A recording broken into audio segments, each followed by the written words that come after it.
It's September 16th, everyone, and thank you for joining us today on our webinar. Again, please make sure to mute your lines during the presentation. We'll be using the chat feature only for questions. And when you use the chat feature, please be sure to direct the questions to everyone. It's hard for Eric to put them into the chat feature, so if you can direct them to everyone so we can all see the questions, that'd be great. And with that, I'm going to turn this over to John to kick us off. Thank you, Hope, and good morning, everyone. We appreciate you being with us today, and thank you in advance to Melissa for her hard work in capturing all of the information that's going to be shared today. I would remind you that this call, this Zoom call, is designed for the benefit of restaurants, hotels, travel and tourism professionals, and all of our friends of PRLA. This is not a press call, and it is off the record.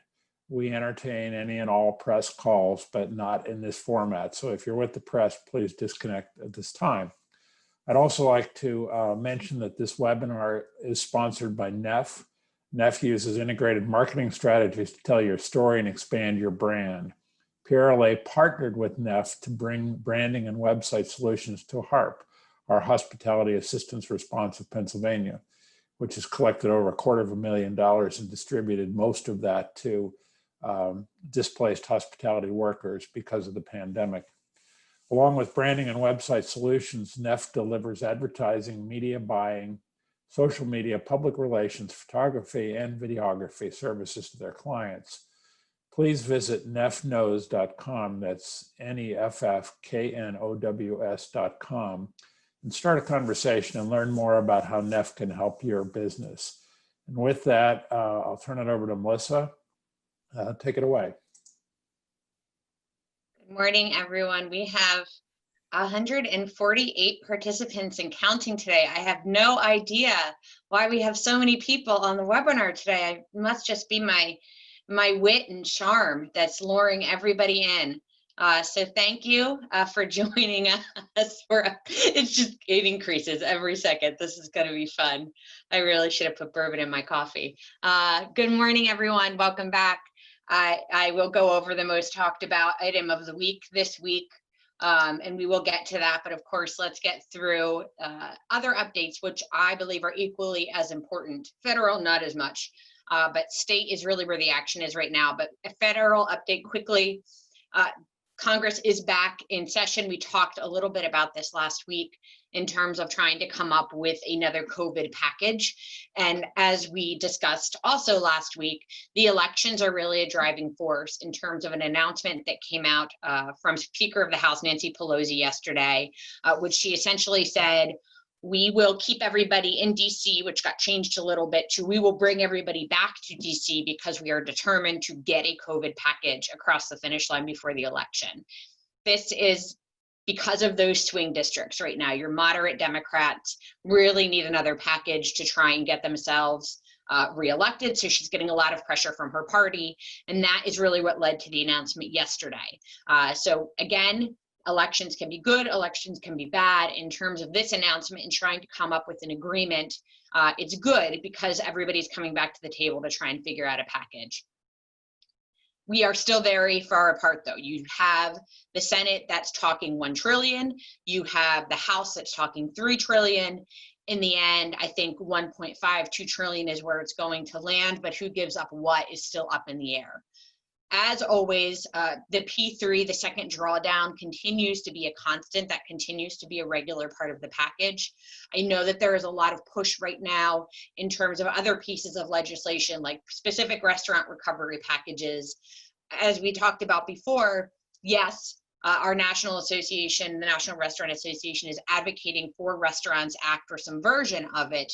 But also when you do that, you have every other entity that says that they need specific help as well. So I do think that we're going to have some type of package. I think there's pressure to get something done.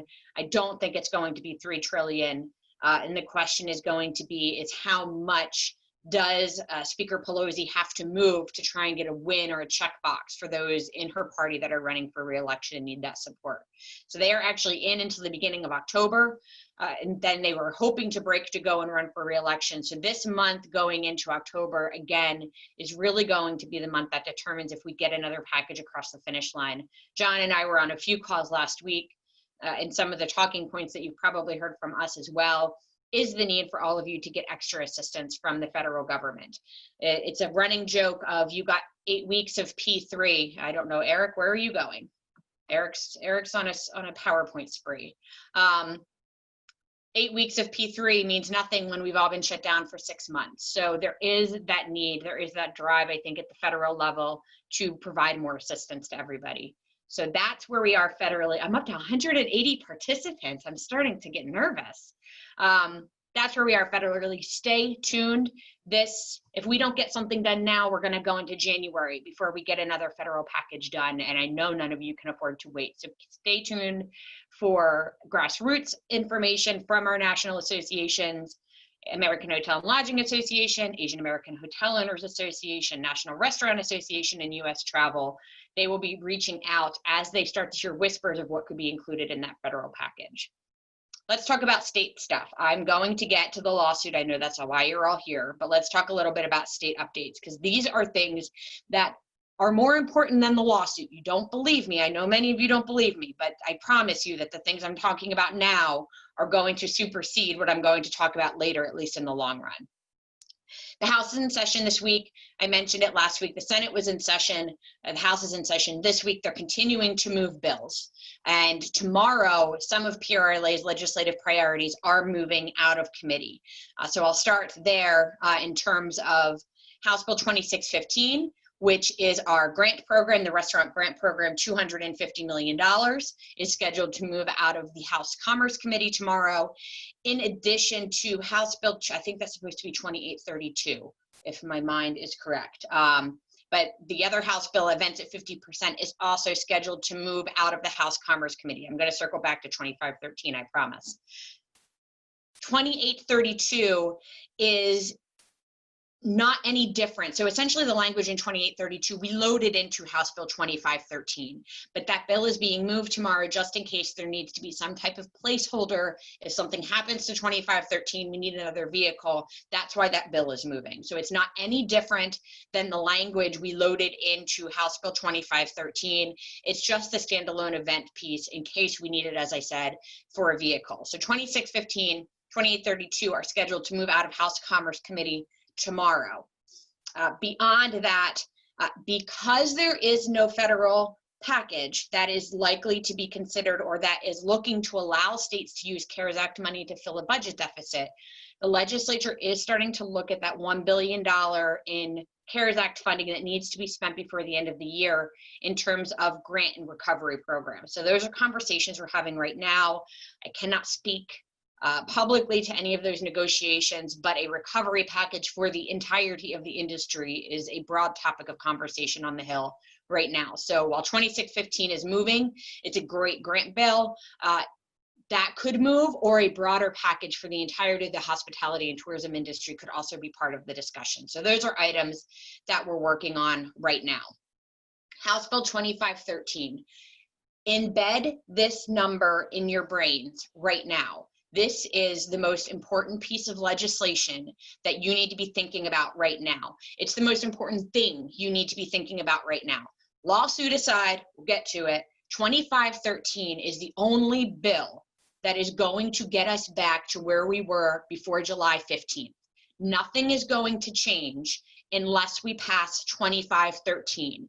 And the Senate is expected to consider this bill on Monday, September 21st. As a reminder, this increases capacity to a minimum of 50%, allowing for social distancing and barriers, minimum of 50%, meaning that our industry cannot be allowed to operate at less than 50% unless you choose to do so individually.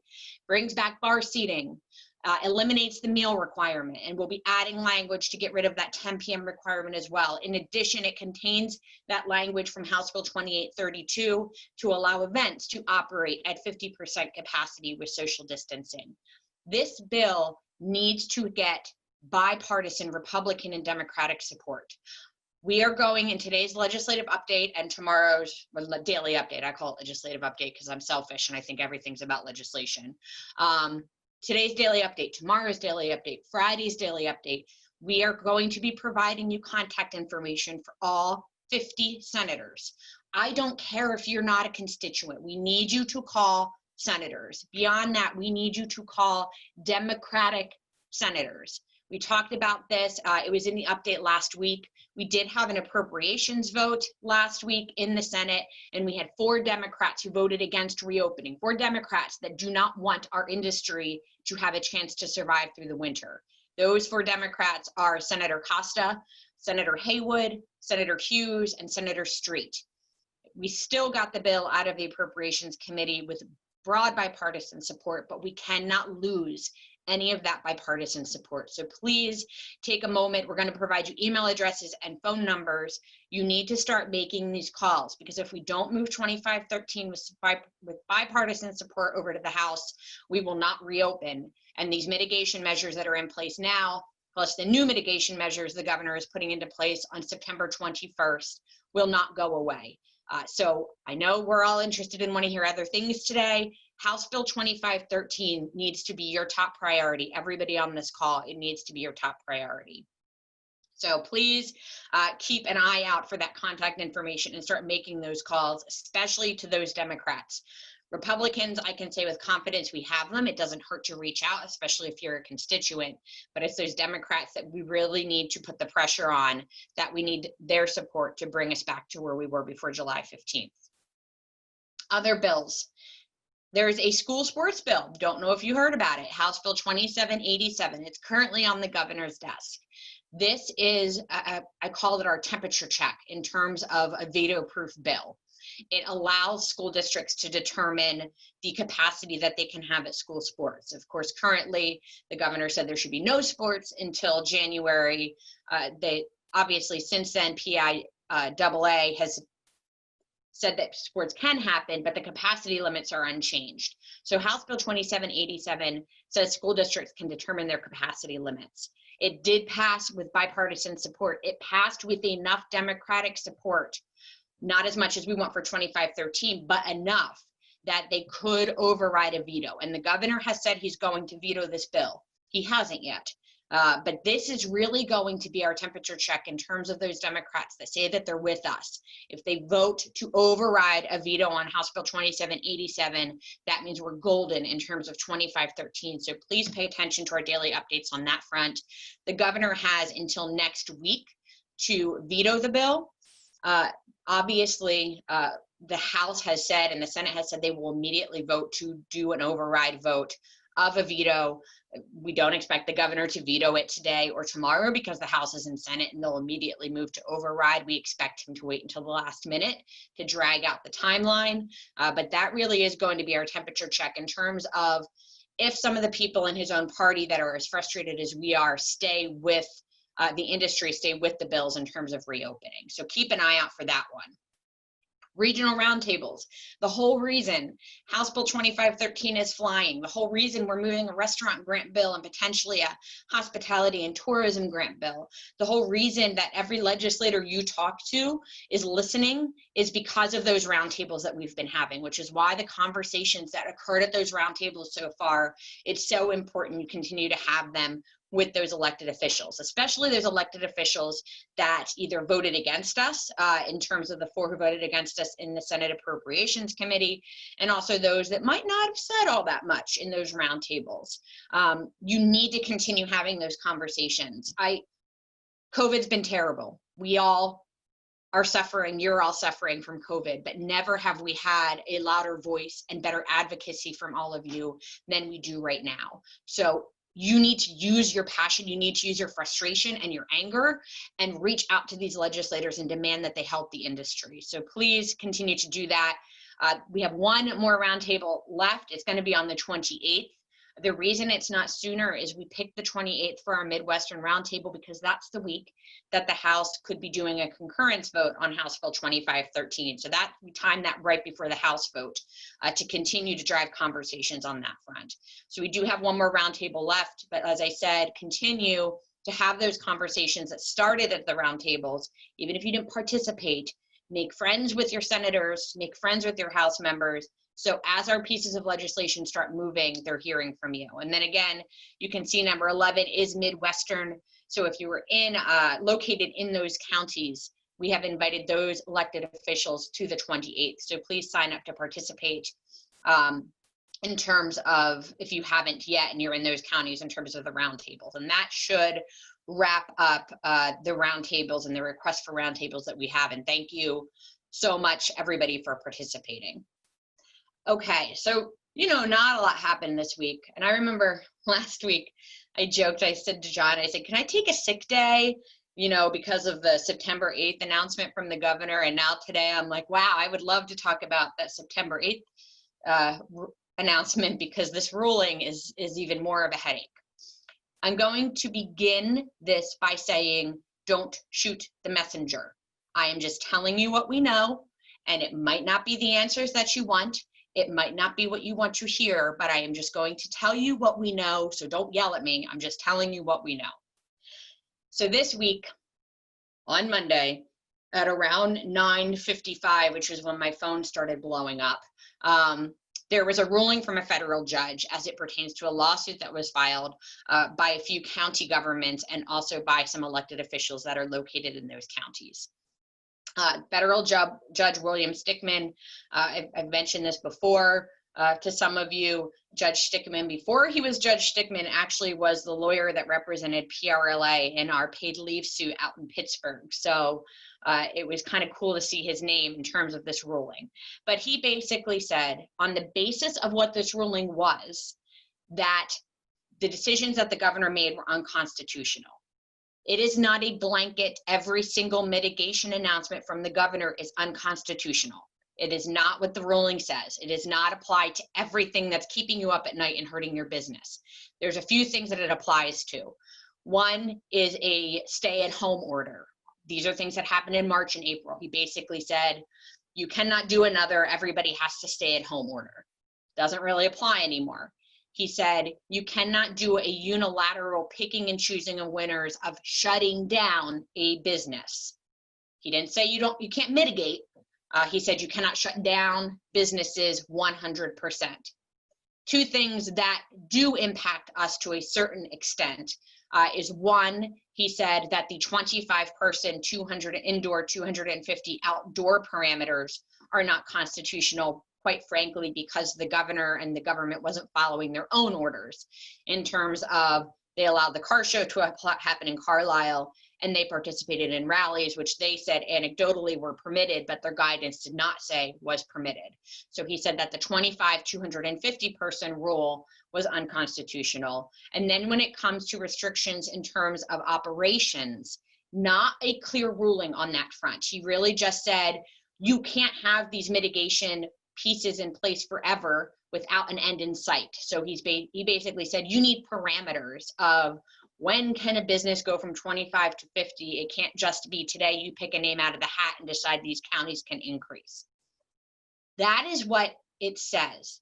It doesn't say anything, and the lawsuit was not about our current mitigation at things that are in place right now. So he did not rule on 25%. He did not rule on the ban on bar seating. He did not rule on the meal requirement. He did not rule on anything that is scheduled to take effect next week. There is no ruling on any of those fronts. So don't get mad at me. I know the rhetoric. I feel like I spend more time like dealing with people that are like far reaching with this ruling. But generally, the only thing for our industry that this ruling does is it speaks to the 25-person indoor, 250-person outdoor. So no, under the governor's jurisdiction, under the Secretary of Health's orders, you cannot increase to 100% capacity indoors. You cannot sit people at the bar. You cannot eliminate the food requirement. All of those things that are in place continue to be in place. The 25, 250 rule, because I know I'm going to get asked about that. Currently, and this is why I know we have a few lawyers on the call, I hate gray areas. Currently, until a stay is put in place, the 25-person indoor, 250 outdoor requirement is in flux. Now, would I suggest that you have a 200-person wedding this weekend? I would be careful, because I do think, and I'm going to talk about next steps, I do think a stay is going to be put in place that will keep the current parameters and restrictions in place. Further to that point, the governor has not authorized any of the enforcement agencies not to enforce anymore. So I do anticipate the 25-250, while it's gray now, I expect that to be part of a stay and to stay in place at least for the immediate future. And that's where I have next steps here. The governor has said he's going to file for a stay, and they're going to appeal the decision to the Third Circuit. And there is more than one ruling out there based on the mitigation requirements that are in place right now. You heard about this latest one, because this latest one is completely different than some of the others. So from what we're hearing from my lawyer friends, who I've called many times over the past few days, is that because we do have some federal judges that say the mitigation items that are in place are okay, and then we have Judge Stickman who said that they aren't, the Third Circuit will grant an appeal, and they will probably also grant a stay until all of this plays out. And law and lawsuits take a long time, which is why some of you call John and I and ask, why doesn't PRLA file a lawsuit? And we quite frankly, well, actually probably me quite frankly, John's probably much nicer about it than I am. We don't have years to wait right now. We need to get you reopened, and lawsuits can take months, if not years, to run through the process. So we do expect a stay shortly. We do expect an appeal. We expect that probably to run months. And at the end of the day, COVID might be done before we even get some type of ruling. Another question that I have been getting that I'll speak to was, because this was a decision, the federal decision was made in the western region of the state, it is federal court, so it does apply across the state. But as I said, we do expect an appeal and potentially a stay. But in the grand scheme of things, your 25-250 is the only thing in a gray area. Everything else that we're fighting, that 25-13, again, will fix. We still need 25-13 to fix. Other question that John and I have gotten is civil suits for damages. This is also a bit of a gray area. Technically, the state is protected from a lot of lawsuits in terms of state litigation. In terms of federal litigation, there is a question of, could all of you file a lawsuit against the state for damages if the federal court, Third Circuit, rules in your favor, or if the state decides not to appeal, which they are appealing, or if the Supreme Court takes it up and decides that the state is wrong. These are all questions that are down the line, that are not anything that you should really be looking at today. You could certainly file a civil suit if you want to pay lawyers. There's plenty of lawyers that will take your money. But until this gets figured out in terms of if what the governor did was legal or not legal, we would suggest that you kind of wait and see how this plays out. And there's plenty of times in the future in terms of filing for any type of civil damages. So that's what I know. And I know there are so many questions, and I know you are also frustrated. And I know that on Monday, when this announcement came out, everybody fist pumped and jumped up and down and said, this is great. And a lot of people told you that this is great, and it is great. It reinforces that the orders that were in place were far reaching, and they were not reasonable. And they certainly help us in our efforts to get you reopened, but it doesn't take away a lot of the things that we still need legislation to address. So we're in a bit of a stay in place until we move House Bill 2513. And as I said, a timeline, court cases take time. This is not something that next week you're going to have the Third Circuit say, we agree with Judge Stickman and let you reopen. That's not going to happen. The timeline is going to be much longer than that. But of course, this is good news. It shows, as I said, that the orders were far reaching, but it doesn't necessarily change anything all that much right now. So that's kind of, unfortunately, like I said, don't shoot the messenger. I'm just telling you what I know. What else am I supposed to talk about today, Eric? What's next?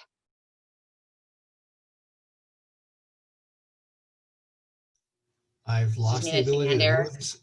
Can you hear me? I'm sorry, but I've lost the ability to move the slides again. That's okay. It's okay, because I'm type A and I printed out my PowerPoint. So next slide is actually the reopening, and I'm going to ask John to provide an update on our conversations with the governor's office so I can drink some water and catch my breath. So John, you want to provide an update on our discussions with the governor's office, and then I'll go over a few other details. I'm going to Thanks, try. Melissa. You did an amazing job processing all of the information from Judge Stickman's order, and I really appreciate that. And did it very quickly because obviously we had a lot of press interviews right away. And with Melissa's guidance, we were able to navigate our way through those and hopefully give people totally accurate and yet simple to understand information, which rulings never are. I would say, based on the conversations with the governor's team, our best hope is 2513. And I think that kind of sums it up. I'll give a little bit more detail, but 2513 is vitally important. There's probably not a more important piece of legislation that we've worked on in a long time, if ever. So you've got to get to all of your legislators, in particular those on the Democratic side, because we have to have overwhelming support like we've had thus far with that. I was able to participate in a chat actually with the governor and a few of other association colleagues last week. And the governor at the time touted the collaborative relationship with the PRLA, and which I was able to point out that up until July 15th, that was true. We developed some safe and sensible reopening orders for restaurants and venues, but unfortunately we haven't felt like it's been collaborative since July 15th. Melissa and I and some of the leaders of the association, Bill Kowaleski in particular and Jim Friss, did have an opportunity to meet again with the governor's team on Friday afternoon, and they were as sweet as they can be. But we pointed out that there are many problems with the July 8th, the September 8th order that goes into effect on Monday, which includes the certification, the fact that there's no, there's still a meal requirement, there's a 10 p.m. curfew, there's probably not going to be bar seating, and which is really the entire order. So they said, we understand, we've had a lot of complaints too, and we're trying to fix those.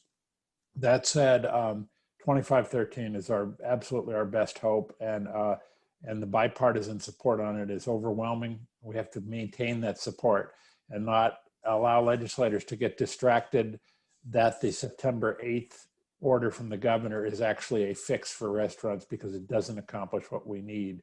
And we've made that clear, and I think they realize it at this point in time. So that's kind of my overview on the backstory of, they did say we want to continue to work with you as best we can. There's no value to not continuing a dialogue, but we made it clear that our push was going to be on 2513, and that we disagreed with the four essentially tenets of the order, and that we had to have those all four fixed in order for our members to be supportive, at least based on what we've heard from members last week, which was overwhelming. So with that, Melissa, maybe let me turn it back to you, and we can take it from there. Okay. Some items, not a lot has changed, but I think that this is important information to discuss. As John mentioned, it is effective, and this mystery document of where we don't know exactly what you're signing up for or what you're providing is supposed to be available on September 21st. Until we know what it says, until we know if this is, I don't think the administration is trying to trick you, but I think that they're telling two different stories, because one, they have made it clear that they want this certification to be something that customers can see and they know that you're operating safely. Great. If a restaurant wants to sign up for a certification, they can do that and put that sign that says, the Governor Wolf says, gives you a pat on the back, you're doing things right. But the rules are not any different, whether you sign up for a certification or not. You still need to be enforced, which is why we believe that a certification to be tied to 50% doesn't make any sense until we see what the penalties are going to be in terms of if you sign a certification and you have employees that are not wearing their masks despite you telling them that they need to and your back is turned. What are the penalties in terms of that not happening? We'd suggest that on 9/21 you don't all sign up for this, because you technically have until October 5th to do so. And until we know what you're getting into, until we can potentially make this go away with House Bill 2513, I am not comfortable telling you to sign up for anything right now. And I know everybody's desperate, but I'm I'm more cynical than I was back in March, which is shocking that I'm more cynical. I didn't think it was possible, but please, let's wait and see what this says. I think that there are good intentions. I don't know if there are good intentions from everybody. And again, because I know I'm going to get this question, there is no order yet from the Secretary of Health, from the governor. And as we all know, if there's not an order, it is not enforceable. But technically they have until the 4th of October to do an order. So again, I wouldn't suggest you sign up for anything until that order is out there. You can go to 50% beginning on September 21st. You do not need to sign up on September 21st to go to 50%. 10 p.m. last call. Is again, I'll remind you, because as I said, this press release last week was less than clear. It's a universal application. So even if you don't self-certify, even if you say I'm going to stay at 25%, their 10 p.m. shenanigans, because that's better than using the other word that comes to mind when I think of 10 p.m. shenanigan decision is universally applied if you are selling alcohol. So if you are a restaurant, if you are a catering facility, if you are a licensed entity that is selling alcohol, 10 p.m. is your last call. They did not delineate, and I'm not bringing up when alcohol needs to be cleared from the table. For all of my restaurant nerds, you know that 2 a.m. is last call. Your bar has to be empty by 2:30 a.m. They have not delineated that in the guidance as of yet. Don't get excited, because I'm sure they will, or the LCB will. But as of right now, they have not delineated if last call is at 10, alcohol needs to be cleared at 10:30, alcohol needs to be cleared at 11, or if you want to order, 5 drinks and savor them until 2 a.m., you can do so. I wouldn't guarantee on that. Also, again, you've all heard me gripe about this before. It drives me crazy. Again, the FAQ that came out from this recent announcement is from another department. So the FAQ for this order came from DCED. So every single announcement from March until today from the governor has been followed by an FAQ from a different department, which is why there seems to be no consistency across all of it. And I am as bothered by it as you are, and you probably haven't even thought about it, but I think about it all the time, and it drives me crazy.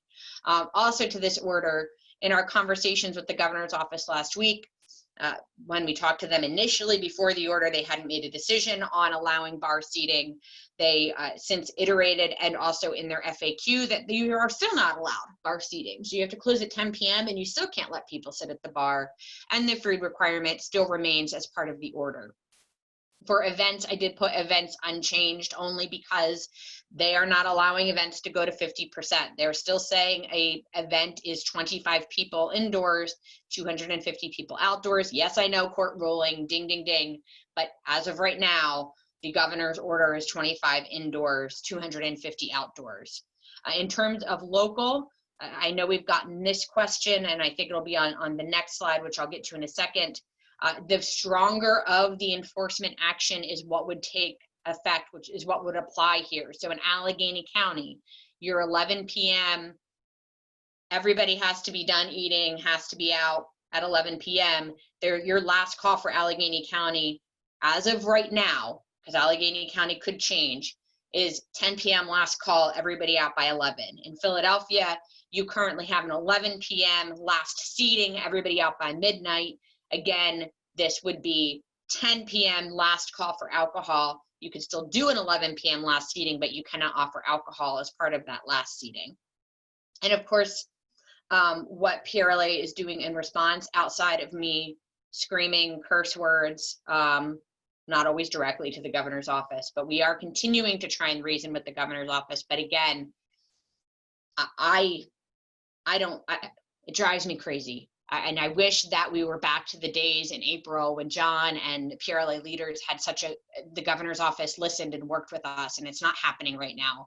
And again, we are having weekly calls with them, and they say that they'll take it back to the team and they'll talk about it. And I am not holding my breath that we're going to see movement in terms of this order. We're going to continue to bang the drum, but really 2513 is where we are in terms of getting you open and reasonably open, and to not have that 10 p.m. rule in place as well. Next slide, which is local reopening and mitigation. Allegheny County We are hearing chatter that Allegheny County will adopt the state guidelines that they do. As you all know, I said every week a 4 p.m. press conference on Wednesday. So that might be something that is discussed today. There is talk that Allegheny County will adapt the state guidelines, which means the 50% if you self-certify. But they have not officially announced that. So I would wait until you hear that. For Philadelphia, Commissioner PRLA said last week that Philadelphia will not be adopting any of this. Now, as I said, the 10 p.m. is more strict than Philadelphia guidance, so they will have to adopt that. But Commissioner PRLA said he will not consider an increase of 50% in Philadelphia until October, and he will revisit that at that time. As for our FAQ, that I call it my FAQ of dreams, that PRLA put together for indoor dining. It has been reviewed by one of the 3 departments that need to review it within the city of Philadelphia. And not that I like to pat myself on the back, but I was told I scored 105% of getting the answers right on the FAQ. So I'm really excited about that. But we hope to have that out to you by the end of this week. The city would like us to wait until we find out if the September 21st at that 10 p.m. is going to move. So we're not putting out an FAQ that says one thing for closing and then another FAQ a day later that says something else. But it is out there. And I know there was a Philadelphia chapter meeting yesterday, and Ben Fletcher, who's on this call, has a copy, and we can use it certainly to answer questions. And we hope to share it with all of you very soon. And I think I'm going to turn it over to somebody else to speak because I'm tired. Somebody else take it away. Go ahead, Hope. Okay, great. Thank you, everybody. We do have some webinars coming up, and tomorrow we have a great webinar coming up. We're going to have some special guests from the National Restaurant Association, ServSafe, and American Hotel and Lodging Association. They're going to be discussing specific hospitality training programs that focus on heightened safety practices and protocols. The 2 programs are ServSafe Dining Commitment, which will have corresponding marketing and I don't know if you've seen the national campaign yet, and a consumer website which will be showing consumers who is doing this training and taking part of with the dining commitment. And AHLA will be the Safe Stay. So please join us tomorrow at 10:30 for this. It'll just be an hour long just to go through how you can get through the program and get certified by these national organizations. Ecolab is going to be doing a 3 webinar series coming up. I don't have them up there, but they are on our website, talking about health inspections, sanitation, and the future state of dining and food. National Restaurant Association will be also putting something out on the 18th with outbreaks to pandemics, talking about the food safety risks. And Post and Shell, we do have their webinar up there about vaccination protocols. Please check out our website because we do have some really great webinars coming up with our partners across the industry that I think can help you through this time. And the next slide, Eric. Again, we are still looking for virtual experiences. If you think you have the time to record a 15 to 20-minute demo to help our teachers with the education process with these students at high school level and at the post-secondary, that'd be great.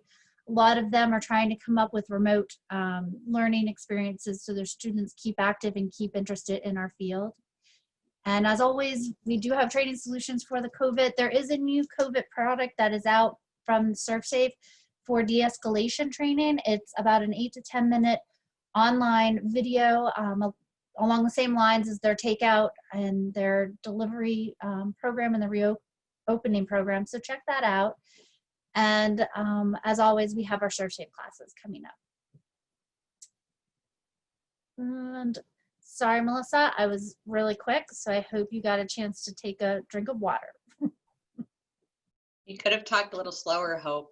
I've gotten a few people that have asked for a form, email, or a letter that can be sent along with calls to your senators and to your House members.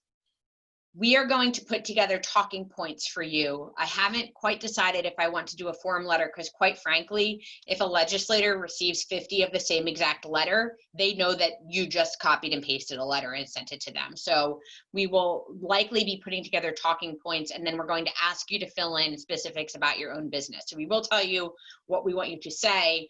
I don't know if I'm going to make it so easy for you to copy and paste because we really need these Democrats especially to understand that you are reaching out to them specifically on this bill and you're watching them in terms of their vote on this bill. So all of that, though, will be in the update this afternoon.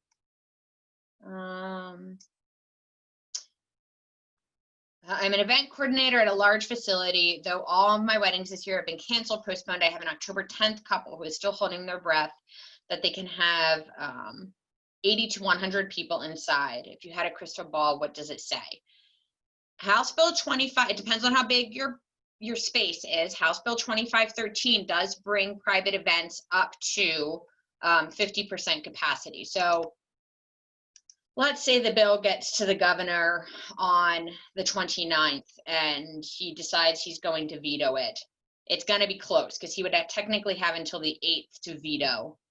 But if there's so much bipartisan support because of all of your outreach, he might not veto. So I also wonder, as I said before, if September 21st he makes an announcement and then a week later he decides to increase some of the other event parameters. So I don't think you can say or think that it's a no for an October 10th wedding. I can tell you right now it's a no in terms of enforcement, in terms of indoor. But with the stay and with an appeal and where we are, I would say you're probably 50-50, but you have a better chance then than you do now. That's a terrible answer, and I'm sorry, but that's the only answer I have. I think this weekend for a 100-person wedding, would your suggestion be to have it stay outside? I would. I mean, one, they could get a stay today or tomorrow, and even if they don't, there's a question of if the ruling itself just applies to events like car shows, or tournaments, or if it would also apply to liquor license sales, of which there's a different enforcement mechanism. And could there be still an enforcement in the terms that you're serving alcohol, and is that a different trigger? So I would say try and keep it outside. If there's not a stay and you want to, I don't think you're not going to get shut down. If you do it, you're going to get warned, and then if you do it again, you might get shut down. LCE is not looking to enforce something that they don't have the authority to enforce because of this court ruling. But if there is a stay, then they would be authorized to enforce. And of course, a lot of the local governments, Allegheny County, Philadelphia, have said that they will still be enforcing it on the local level, that they have made a local decision to enforce it. So you need to be careful if you're in one of those counties with a local health department as well, if you decide to have a larger group indoors. The bullet point of events unchanged. Does this mean the bars for private events remain unchanged? Yes. The ridiculous conundrum of you can't have bar service indoor for a private event or for serving the public, that stays unchanged. You can't have bar service outside for a restaurant, but you can have bar service outside for a private event. All of that remains untouched. And we've gotten this question a few times, and I know this is what drives some of you crazy. If they don't mention it, if they don't mention that they're changing it, it means it's not changed. So I know a lot of people said, well, they didn't talk about the food requirement. Well, because they didn't say they were taking away the food requirement is still in place. I have a question about if there will be grants for catering companies. All of this is being discussed at a level that I haven't seen the language yet. So when I do, I will know the answer to that. But there is, like I said, a general conversation of a grant program that will support the entirety of the hospitality and tourism industry, the details of which we have not seen yet. If you have multiple locations, we haven't seen that. All of that we're waiting to see. So as we get that information, we will get it out to you. But the fact that the governor only wants to give $100 million to restaurants, and you have leadership talking about helping everybody, I think speaks to all of the advocacy you all have been doing. I think this is more of a comment. Self-certification seems disingenuous, and a lot of our owners are very distrusting of governor and the PLCB enforcement. It seems like there is a trap. I think I spoke to that already. I don't know. And that's why I'm telling everybody, probably don't sign it on the 21st until we know what it says, until we know if it's going to be used for increased enforcement. That's something that I'm very uncomfortable with, if that's the case. I mean, let's be honest. You have to follow the rules no matter what, whether you're at 25 or 50%. And if there is a ding dong out there not following the rules, they're going to still not follow the rules, and they're certainly not going to self-certify. So I'm struggling to find out why this self-certification achieves anything other than, like I said, the people that want to go onto a state website and see a list of restaurants, which I have never done in the history of being a restaurant frequenter. Best case scenario, when could 2513 kick into action? House can pass it as soon as the 28th, which is a week once they come back into session. Now, if the Senate passes it on the 21st, let's say the governor vetoes 2787 because he refuses to admit that his own party is getting frustrated with him, and the House comes back earlier, they could pass 2513 if they decide to schedule session next week to do a veto override of 2787. So current timeline, it would kick into action the earliest under the current timeline if it gets to him on the 29th. Would be the 8th or 9th of October. And that would be if he doesn't veto it. That would be one, if he signs it, or two, just doesn't sign it. And it becomes law just from a lack of signature, which is basically him saying, I don't like this, but I'm going to let it become law because I know that they're going to override me anyway. So 8th or 9th is the current timeline, could be bumped up if the House comes into session earlier than the 28th, and also if the governor vetoes or makes a decision on it before the 8th or the 9th. And you're like, I'm back into like government 101 today. This one's hurting my brain. What is the date? 10 p.m. last call starts. September 21st is when 10 p.m. starts. So you don't have to sign anything until October 4th, but 10 p.m. does begin September 21st.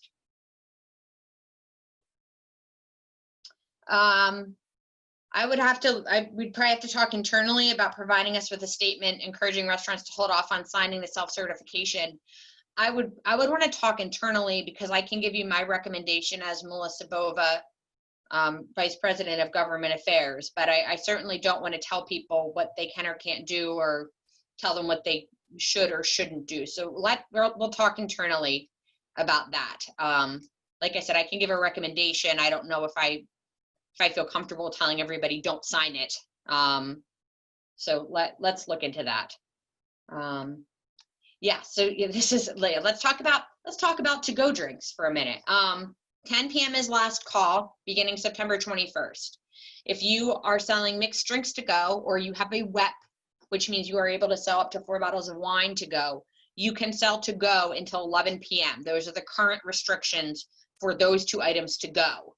If you are selling beer to go, which all of you can, if you have an R or an H license, you can do that until technically 2 a.m. So to go is not impacted by this mitigation order. It's only the on-premise consumption. So you can still sell me my Grey Goose Martini up until 11 p.m. Even after September 21st. And I feel like after September 21st, my martini intake will probably increase because it's not, we're out of margarita weather, so I'm back in vodka martinis in Manhattan season. So you can still do that until 11 p.m.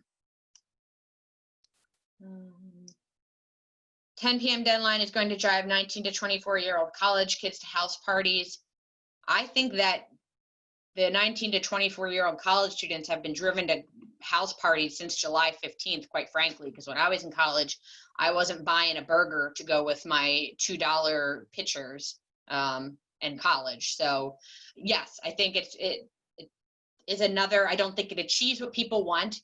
I think that the off-campus house parties continue to be the problem with the college students, and John will vouch. I made that very clear to the governor's office on Friday, and we've made it clear to everybody else as well.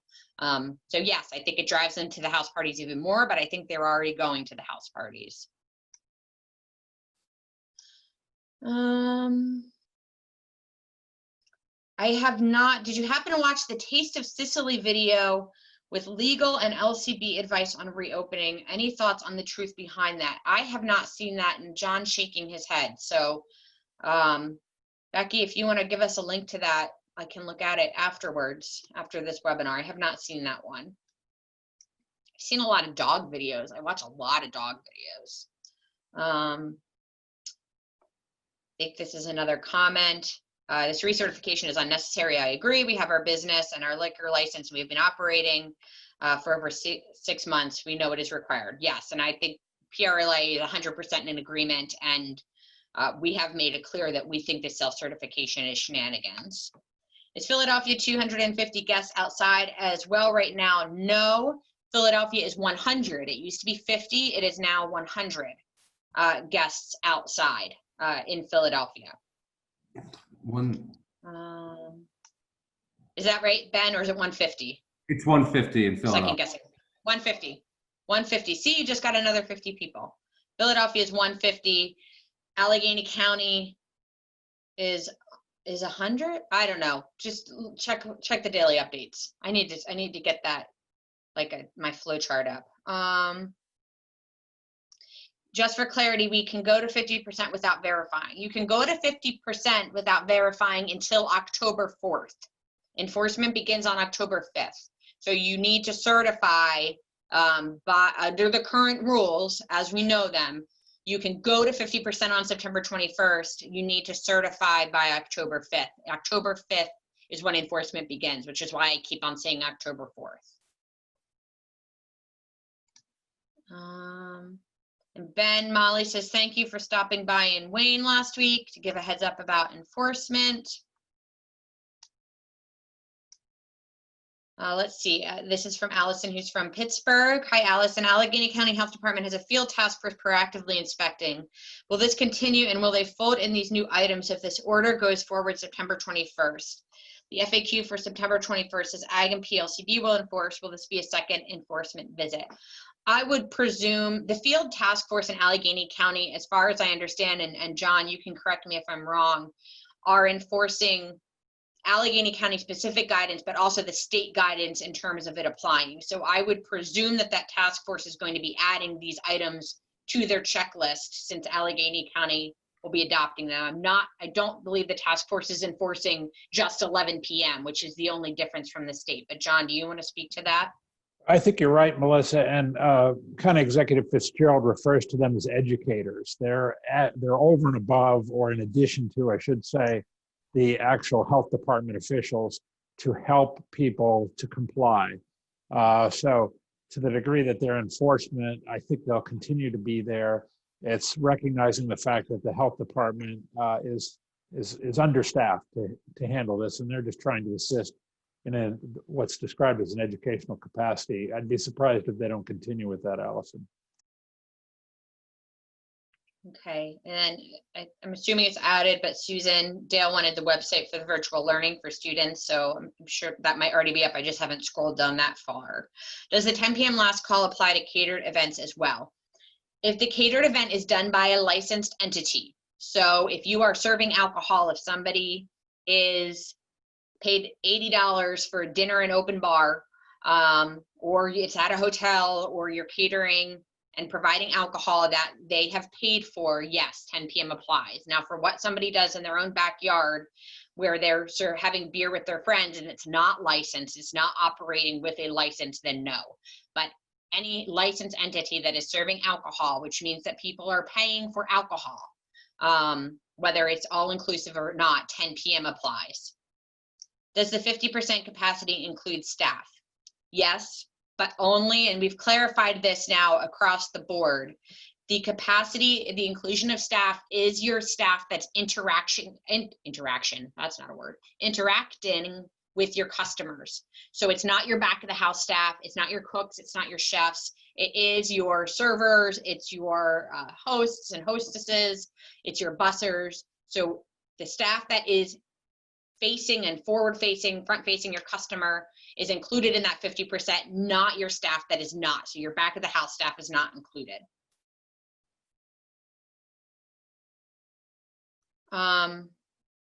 We have an event for 75 people that wants to move it indoors versus outside in a tent. Does a stay in place breach our individual contract? I mean, that's up to you. If somebody wants to move it indoors and you want to take that risk, that doesn't if a stay is put in place and you let them come indoors, and LCE or Department of Ag or Allegheny County Health Department or Philadelphia come in and cite you for that, I mean, there's not much we can do. I'm not sure if I understand the question on that front. I mean, right now, like I said, it's a gray area. So if they come in and try and shut you down, you have an argument. But if the state does get a stay, that means the current orders continue to be in place, and they can be enforced in that scenario, at least until the court ruling is played out.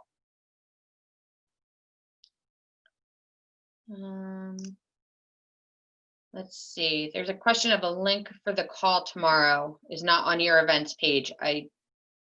Maybe that, I don't know what that is, but what's the call tomorrow? I don't know. Okay, we'll figure that out. Philip, thank you. Things have to improve, right? But yes, please reach out to your legislators. If I haven't said that enough, I'll say it again. You need to reach out to your legislators. You need to reach out to the Democratic legislators. Is 10 p.m. consumption or last call? 10 p.m. is last call. They have not delineated when the glasses, pitchers, that need to be cleared. But we anticipate that they will delineate that. But right now, 10 p.m. is last call. So you can consume beyond 10 p.m. We just don't know how far past 10 p.m. I can't tell you guys what to do in terms of moving an event this weekend inside. I can tell you what the ruling is. I can tell you the governor's appealing it. I can tell you that a lot of local enforcement agencies are still enforcing the 25-person indoor rule. You would need to talk to a lawyer, of which thank God I am not, in terms of if that's something you want to do. Like I said, do you have an argument if you do it and somebody comes in and says you can't? Yes, you have an argument. Is it worth it? That's a risk you have to figure out. I can't tell you guys what to do right now. I can tell you it's gray. I can tell you what I know. I cannot give you legal advice or recommendations on what you should or shouldn't do. I'm good. I'm not that good. Thank you for the thank yous. If someone buys beer chips prior to the 10 p.m. last call with intention to use them later on that night, can they still use them after 10 p.m.? No. And we expect clarification on this because we've gotten a lot of questions. As we are interpreting it, as we believe the LCB is interpreting it, 10 p.m. operates the same as a 2 a.m. last call. So it's basically your normal 2 a.m. last call becomes 10 p.m. So they can say, I want another beer at 10 p.m. They can't get drink chips and get another beer at 11 a.m. Also because the alcohol needs to be cleared off the tables by a certain time. So 10 p.m. is literally, if you would like to put another drink in your hand or to your lips and drink it, 10 p.m. is the time that you need to procure that drink, not procuring of a drink chip or a drink ticket or a drink wristband. 10 p.m., as we understand it, is last call with no drinking later. Maybe I'm missing the joke. I think I'm left out of the gag. Is there any chance this 10 p.m. last call can be changed by the governor out of the clear, like some of the other announcements that have happened? What's the punchline? I think I can tell you, and John has mentioned this, the governor's office has admitted that they have gotten blasted by elected officials for the 10 p.m. and that they're toying with 11 p.m. On the other end of it, they also said, we don't know what will work or doesn't work if we don't at least try it. So they could, you know, in the next day or two say, our heart has grown 3 times and we're saying 11 p.m. Quite frankly, we don't believe there should be a last call at this point in time, an earlier last call than what's already in place. It's a step backwards for many of you. Currently, you're at 25%, but you can serve drinks until 2 a.m. So even if they go to 11 p.m., is that a step? Yes. But is it still unreasonable in terms of another mitigation on an industry that has been mitigated more than any other? Yes, I think it's unreasonable. So they could do it. I'm not holding my breath, especially when on Friday, literally after they had a call with us, they updated the FAQ to reinforce 10 p.m. So that's my cynical response. John, do you want to be more uplifting?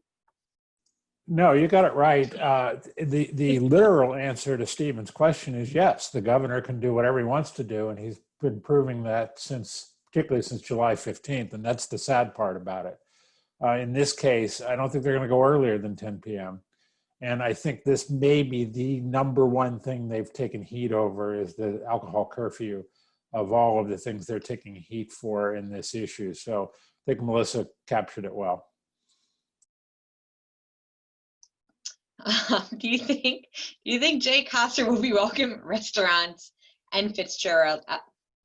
If you are a restaurant in Allegheny County, in Pittsburgh, or anywhere in Pennsylvania, and Jay Costa walks into your restaurant, or Vince Hughes or Haywood or Sharif Street walk into your restaurant, I would only hope you would articulate what their vote against our industry meant for you, because I like to be nice to people, and I think that some people do the right thing. This wasn't a vote I was willing to say I understand on. There's no vote. Even if you say it's politics, even if you say that you're in leadership and you have to support the governor, this is not a vote that we believe should have been, that anybody should vote no on. And we are going to continue, for those of you on this webinar now, you all, if your business is in those districts, you received an email from me yesterday informing you that these people voted against the bill, and I will do that again after next Monday. For anybody who votes against the bill, I will be giving you their contact information so you can reach out. So yeah, if Jay Costa comes into your restaurant, I would say something. If I could add to that, Melissa, there's a big difference between County Executive Fitzgerald's decision and Senator Costa's.